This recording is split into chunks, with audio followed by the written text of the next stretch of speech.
Okay. Alrighty. Hello. Hey, how you doing? I'm tired. Are you tired? Yeah, well, I'm Amanda. And I'm Peggy. And you are watching the Junction Fiber Mill Millcast. Yes, you are. And we've got Lewis here, too, today. Yeah, getting big. Yeah, I know. He's really filling out. But this man decided to be awake from, 1:15 to about 4 last night. Oh, jeez. Yeah, we're Sorry tired. about that. Yeah. Everybody's tired. Yeah, everyone's tired. And you're on maternity leave, but you're ducking in here to do the Millcast, which we appreciate. So. Yes.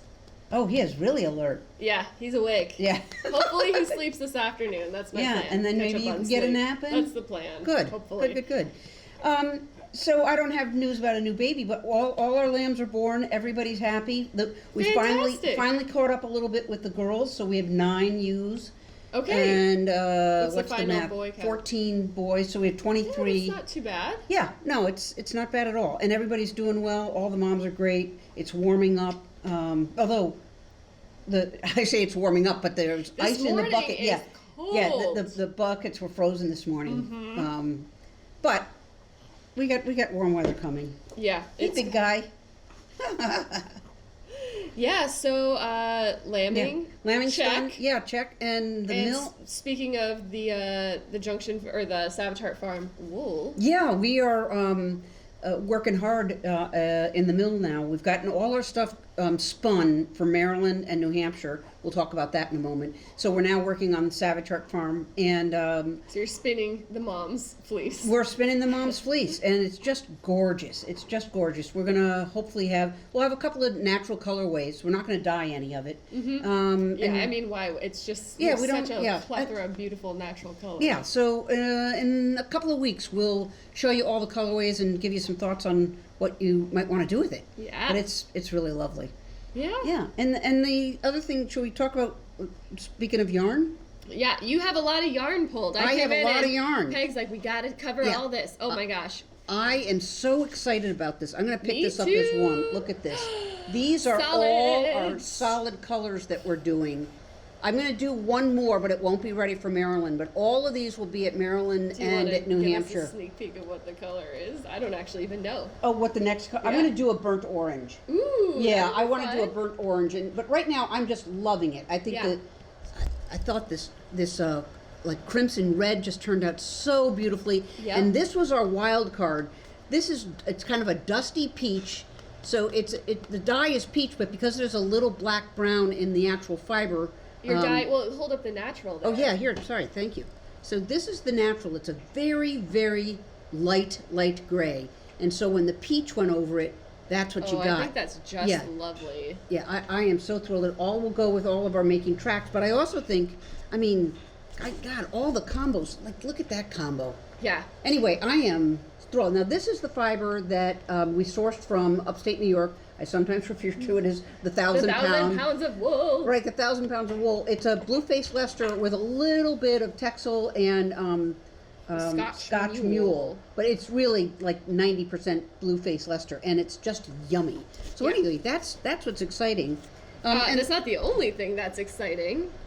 Oh, and then, I don't know if we've mentioned this. I don't think, not in our Millcast? We did. We mentioned it last week during the lambing episode. Oh, and we did show a picture of it. Yeah, so this is our special run of Maryland blue crab. Making tracks.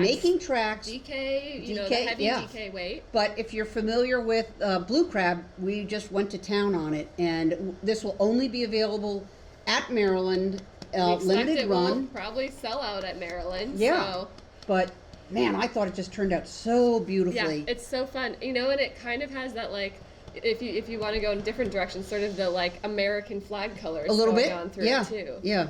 Red, white, and blue, a little bit of green. I think it's lovely. Yeah, this is fun. This will be fun to see it go in Maryland. So that's And Maryland is coming right up. I know. It's next weekend by the time you see this you'll see this on Tuesday, and Leah and I will be renting that. We've got a U-Haul van. We're going to pack it up on Thursday.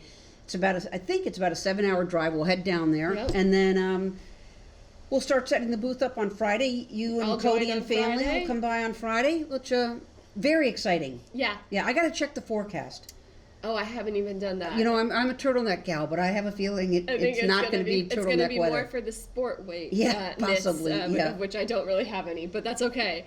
But we do have an announcement. I think we mentioned it last time, too, that our booth number for Maryland did change. Yeah, it had to change. We're in the same building, the main exhibition hall, but we're now going to be in D25. Yeah, D as in dog 25. Oh, don't you it's okay. It's okay. You don't like D25? You're going to love it. It's your first Fiber Festival. Yeah, so, shall we talk about what we're knitting?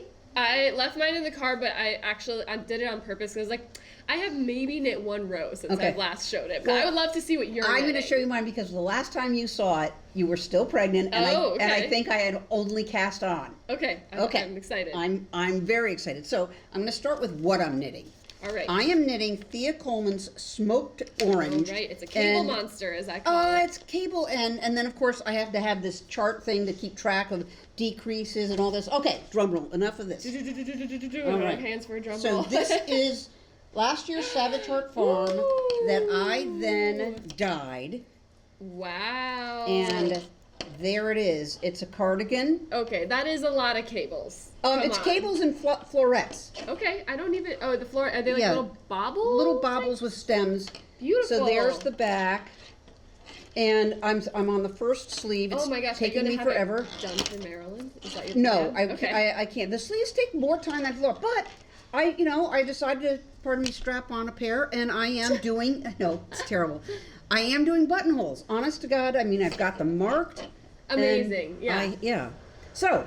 Fantastic. Yeah, I've tried it on, it fits well. So is it a little bit cropped? Well, I'm short-waisted. Yeah, but it looks like, so does it, it's going to be longer in the back or just straight across? Nope, okay, I've got to block this got to it, go. Got it. Nope. Well, that's fantastic. Yeah, I am really excited about this. So, yeah. But it's funny, you get to the sleeves and you go, oh, I'm almost done, I just have the sleeves. Well... Yeah, that's where so with my mod tee, which is what I'm still working on, I've just got a little bit more of the bottom hem to do. So I'm almost done with the body. Yeah. And then I've got to start sleeves. And so are you going to do long sleeves? I think so. I've got to go on Ravelry and see how people are doing it because they're kind of ballooned short sleeves. So I want to know how do people adapt it for long. Right. Probably just do some basic sleeves, but anyways, it doesn't look any different, folks, because I am trying to get sleep. And last night we actually did. Shame on us. We stayed up to watch a TV show together. Oh, was it a good one? Yeah, we're watching The Great on Hulu, the third season of it, and it has gotten much better. It's called The Great? Yeah, not really about Catherine the Great, but that's what they say it's about. Oh, okay. It's entertaining. All right. But of course, every time we're kind of caught up on sleep, let's watch a TV show. Yeah. And then it's like a horrible night. Then you pay the price. I was so tired I didn't even pull out my knitting, so that's where I'm at. It's just... That's all right. Too tired for knitting much, but... comes in waves. Of course it does. Even for people that don't have babies and are sleep deprived. You're going to share with us a little treat you had. Yeah, and actually you'll see the last row I knit on it during that video. All right. Very good. I met up with Hannah Miller at the Norwich Public Library. She is doing this awesome project. She's going to tell you all about it. And then I'm speaking with one of the local librarians as well. Excellent. Before he gets grouchy, we're going to cut to it. There you go. Enjoy.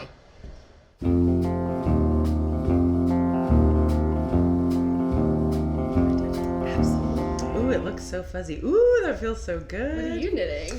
This is just a bulky hat, super bulky hat. You've been on hats. Yes, I'm trying. Back in the day when I first started knitting, and someone said, "Will you knit me a thing?" I felt so honored that anyone would want me to knit them a thing, and I said yes to a lot of people. Yeah. And now years later, I'm still working through the gift. Good for you. List. Good for you. Yeah. Well, I think this is as good a place as any to just jump into it. Okay. We're knitting. Hello. Hello. Why don't you go ahead and introduce yourself? Okay, I'm so happy to do that. I'm Hannah Miller, and I am on a quest to knit and read and write in all of Vermont's public libraries. Mm-hmm. And I'm trying to knock out as many as I can on my sabbatical right now. Wonderful. And what's your sabbatical from? My sabbatical is from teaching at Vermont State University, Johnson. I'm an education professor there. And so normally I work with future teachers, and I teach teachers how to be teachers. I work with future elementary educators.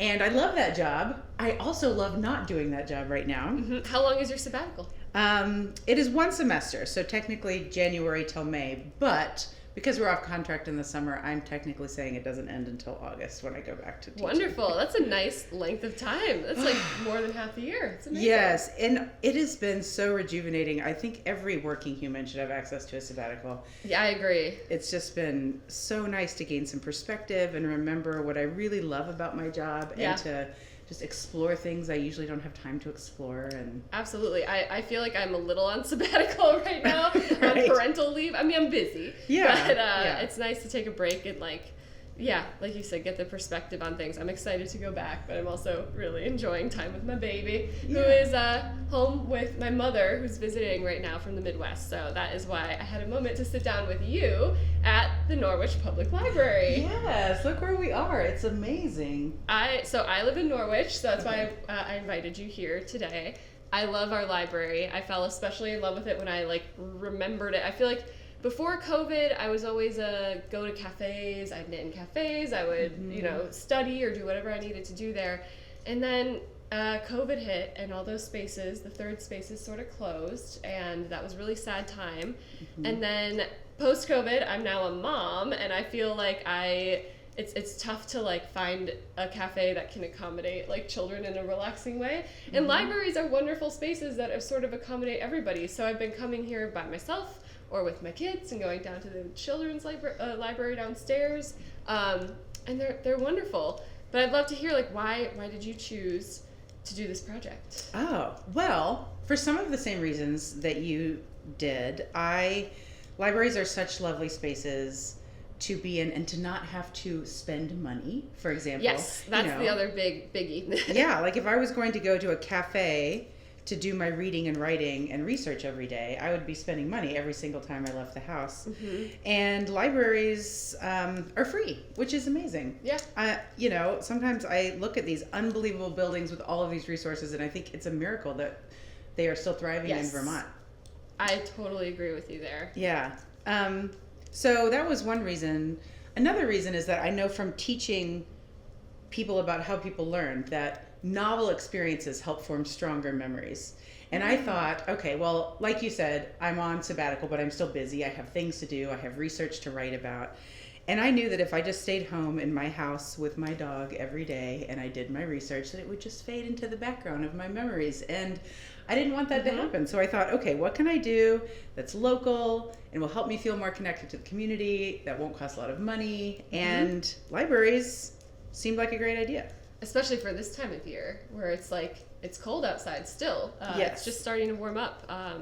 Libraries are cozy. In fact, we're sitting behind this amazing box full of shawls, and there's a sign, autumn slips towards winter. If you are chilly, please enjoy a shawl to keep cozy, which I think is just the best idea for a library. There's a variety of shawls. I love that. There's so much knitwear culture in libraries. Tell me more about that. What's your experience with the intersection of knitting and libraries? Oh, it is so common that I will come into a library and there will be a librarian or library staff wearing a hand-spun, hand-dyed, hand-knit garment that they made from their own sheep's wool. That's an extreme example. But I often meet knitters. So many libraries have knitting groups or craft groups. Yep. A friend of mine who's a library at Essex Junction, the Brownell Library, when she heard about this project, her name is also Hannah, and she's a librarian. She sent a spreadsheet to all the librarians in Vermont on their listserv and said, hey, who has knitting groups? And there are almost 50 groups on the list now.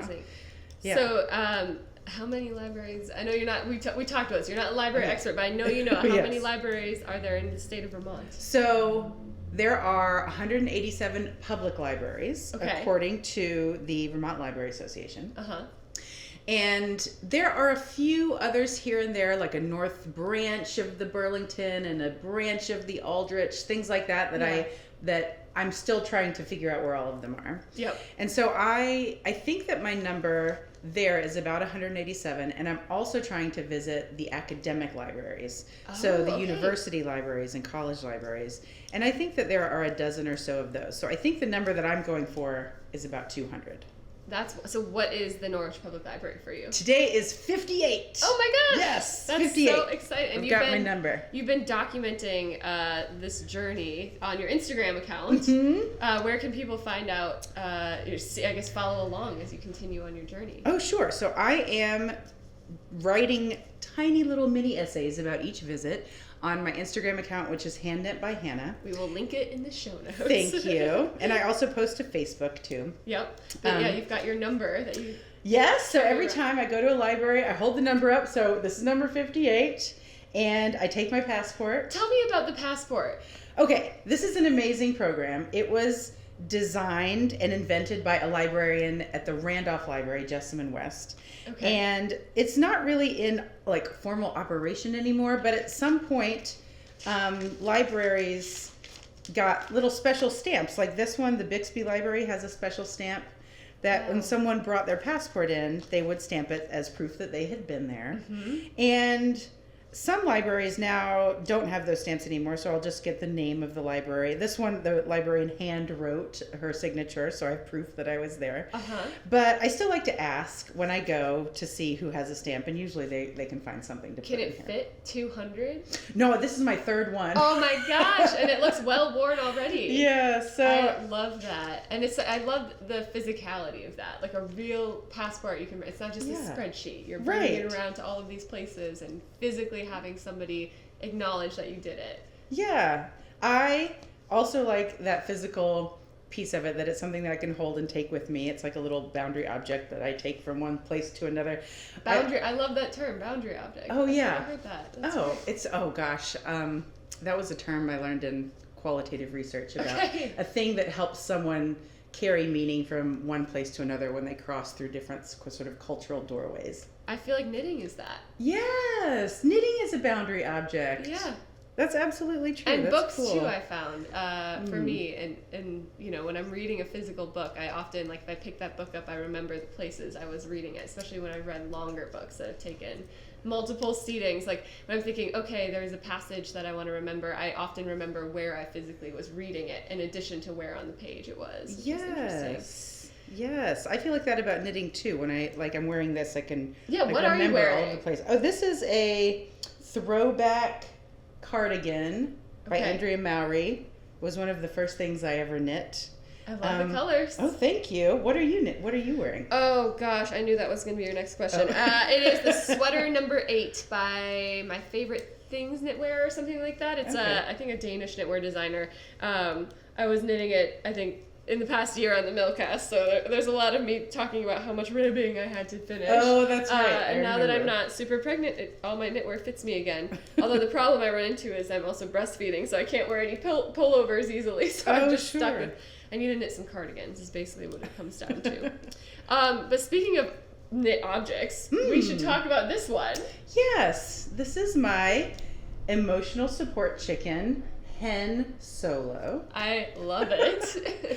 Hen Solo goes to all of my libraries with me. And so Hen Solo is a pattern. There's a knit and crochet version, both on Ravelry. It's on the Hot Right Now list. That's great. Probably because of you. Oh, right. Thank you. Right. There are so many people knitting this chunky friend right now. And I use a lot of scraps to knit it. Junction Fiber Mill scraps. So scraps from... I definitely recognize our stick season in here. Maybe some Aurora Borealis. Yes. Okay. And then this one I think is Summer Shade. Oh, totally. Yes. Yep. And then this brown one is the Shetland 3-ply. There was this buttery soft Shetland that you had. Yep.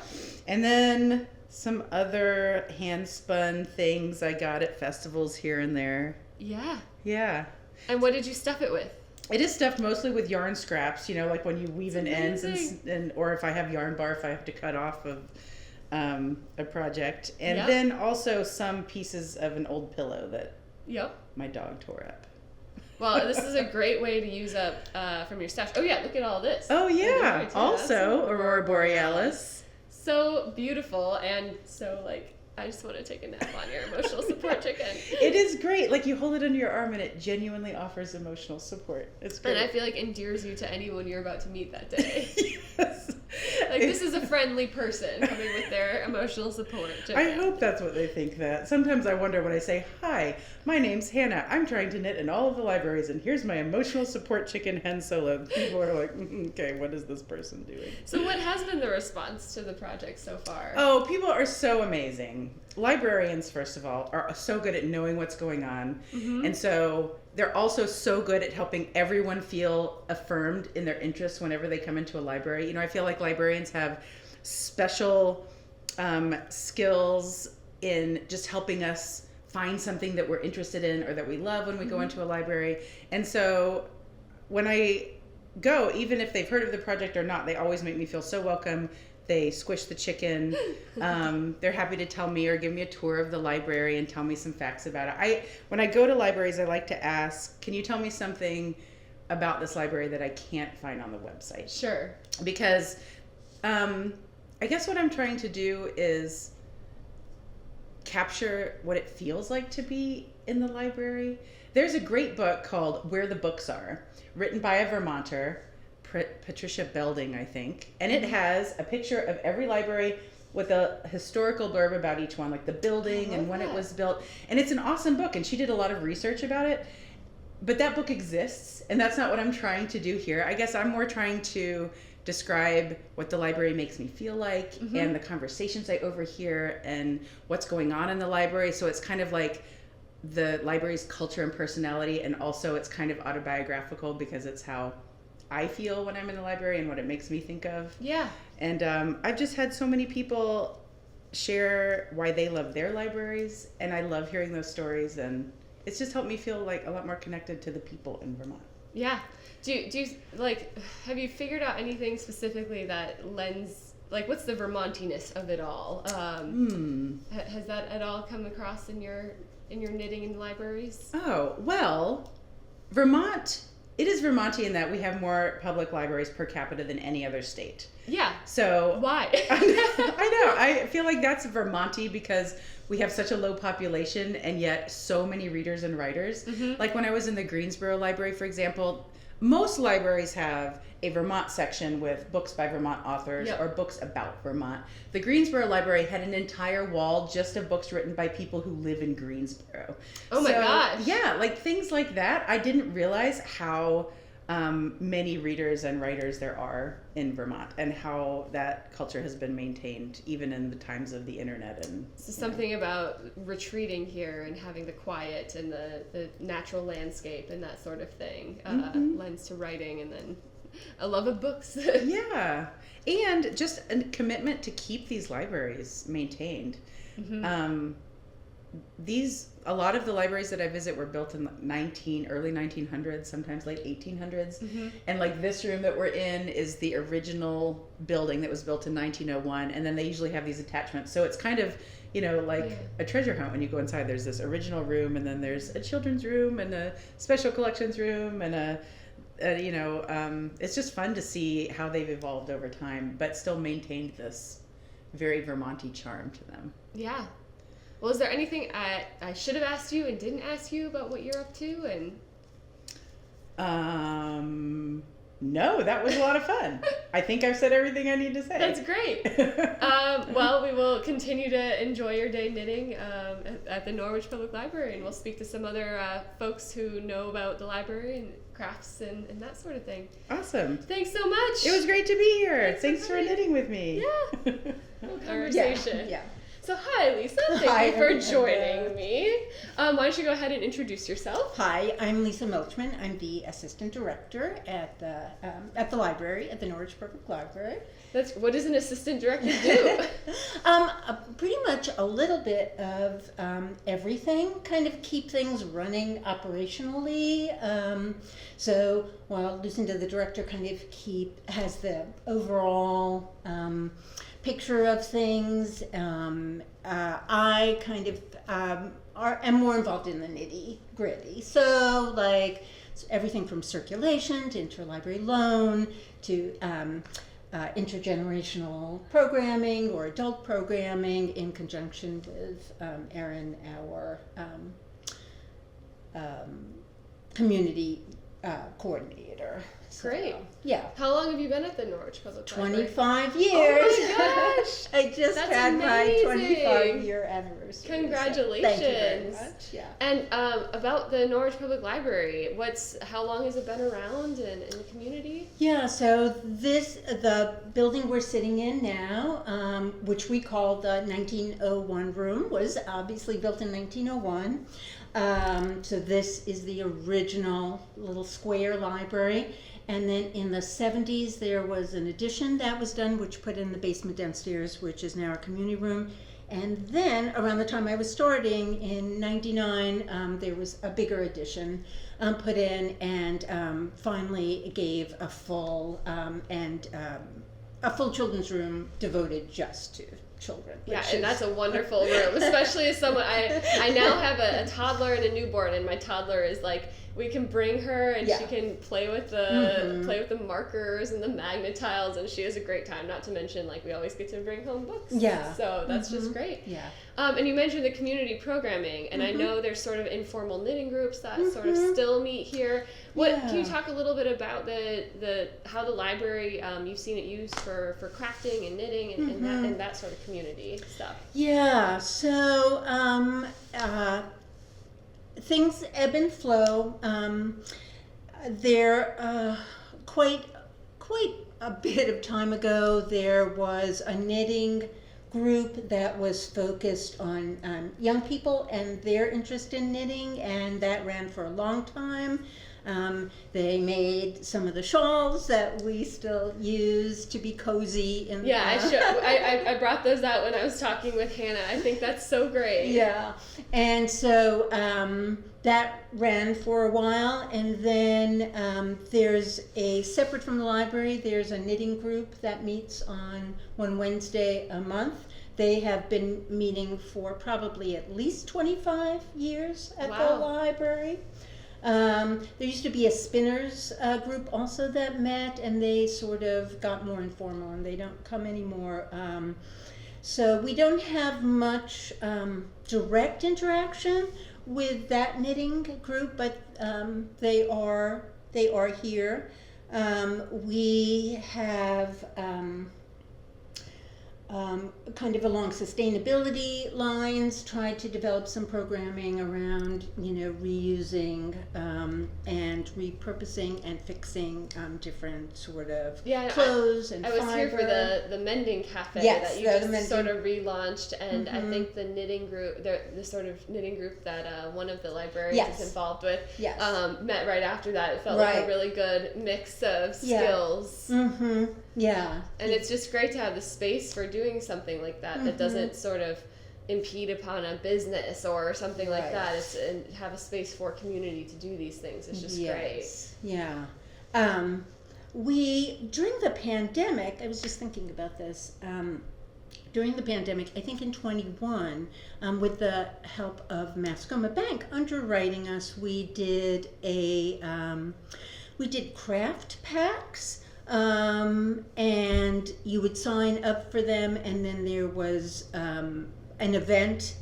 So there would be like a craft in them. So we did those warm packs, making those warm, that are filled with, I think. Oh, you put them in like the microwave or the oven, and We did we did cross stitch. And we did one around macrame, and then we had somebody, at that point we're on Zoom, we had somebody like an expert in that field come and talk to us. Yeah. And we could work on our projects and then further work on them at home. But those kits also came with they came with a project, and they came with